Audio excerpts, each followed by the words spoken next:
Por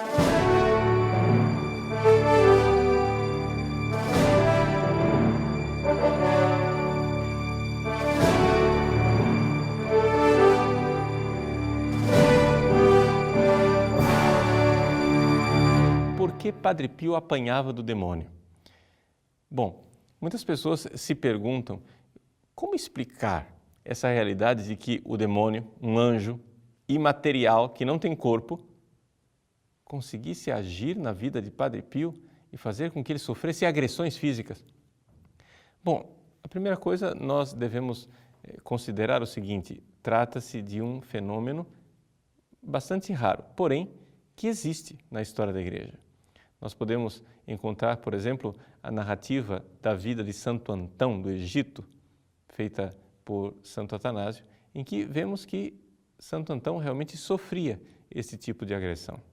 O próprio São João Maria Vianney, o cura d'Ars, padroeiro dos párocos, também sofria agressões físicas de Satanás. E assim o Padre Pio. Bom, dentro das ações demoníacas, nós temos que classificar esse tipo de ataque como sendo uma obsessão. Veja, é um ataque extraordinário do demônio, não é como uma tentação comum. Mas também não é aquele ataque extraordinário que as pessoas estão mais acostumadas a falar, que é a possessão. Na possessão, o demônio, ele toma posse do corpo daquela pessoa, no sentido de que é ele quem está agindo e controlando o corpo da pessoa. A pessoa não é responsável por aquilo que está acontecendo. É o demônio quem fala, quem faz e quem age. Já a obsessão é diferente.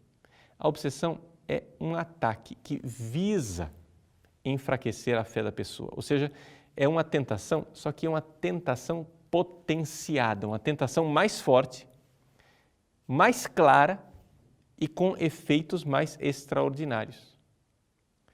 Eu não vou entrar aqui nos detalhes dos tipos de obsessão, porque isso precisamos abordar no nosso curso de demonologia. Mas eu posso, com toda clareza aqui, dizer uma coisa. Realmente, se existe esse tipo de ataque físico, ele tem uma razão. É querer atacar a alma da pessoa que é santa. Ou seja, o demônio, ele é certamente um invejoso. Ele olha para a fidelidade daquele santo, como o Padre Pio, vê que aquele homem realiza um ministério extraordinário, que ele está fazendo algo que para o demônio é terrível, salvando muitas almas e tornando-se ele mesmo uma alma virtuosa e cheia de Deus. É assim então que o demônio ataca por inveja. Mas o demônio, de uma forma geral, ele não tem esse poder. Se ele consegue atacar, é porque então entra aqui uma realidade ainda mais misteriosa, que é a permissão divina. Esse tipo de ataque demoníaco só ocorre quando Deus o permite.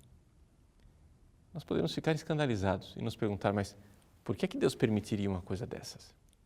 Mas trata-se de uma eleição, trata-se de uma escolha, trata-se de santos com uma missão especial dentro da igreja, em que Deus permite que eles sejam atacados, que sejam vexados pelo demônio desta forma. E porque Deus conhece aquelas almas e sabe o amor que elas têm. Deus não permitiria o mal se deste mal não pudesse tirar um bem maior. Então, permitindo esse tipo de ataque e de tormento, Deus está dando àquela alma uma ocasião de amá-lo e de amá-lo de uma forma esplêndida. Por isso, as pessoas que são atacadas pelo demônio desta forma têm duas características que nós poderíamos dizer que são certas. Em primeiro lugar, isto acontece somente com pessoas de um alto nível de santidade. Portanto, os diretores espirituais fiquem tranquilos. Esse tipo de obsessão só irá acontecer com dirigidos espirituais que têm um grau de santidade muito grande. Portanto, infelizmente, uma coisa rara, porque a santidade, nesse grau, é uma realidade rara. Em segundo lugar, porque aqui Deus quer um amor e uma missão especial daquela alma. Trata-se de uma configuração especial a nosso Senhor Jesus Cristo, que lutou com o demônio. Para nós entendermos um pouco qual é a ideia de Deus que está por trás, qual é o plano de Deus que está por trás ao permitir esse tipo de coisa, eu gostaria de contar uma pequena história que está nos ditos dos Santos Padres a respeito de Santo Antão. Conta, então, a história que Santo Antão um dia estava lutando com o demônio e travava com o demônio uma verdadeira luta física. Santo Antão, então, invocou a presença de Nosso Senhor, clamou por Jesus. Salvai-me, Senhor. E, de tanto clamar, Kyrie eleison, Senhor, tende piedade, o demônio, então, se retirou.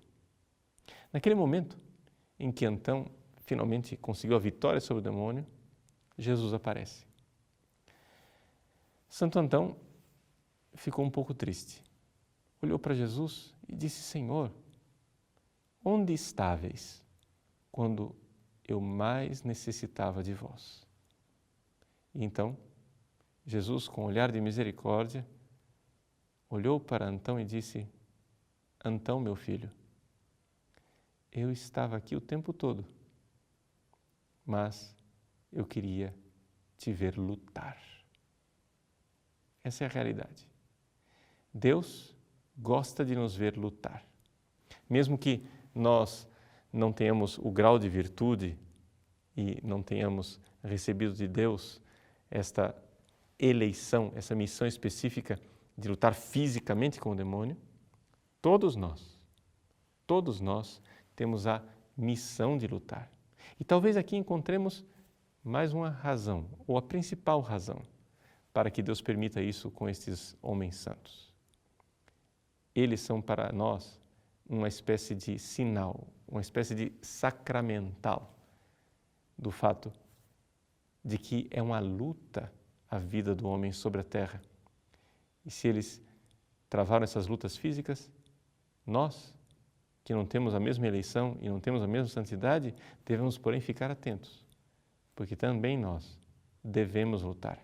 E é nessa luta que nós podemos manifestar para Jesus o nosso amor.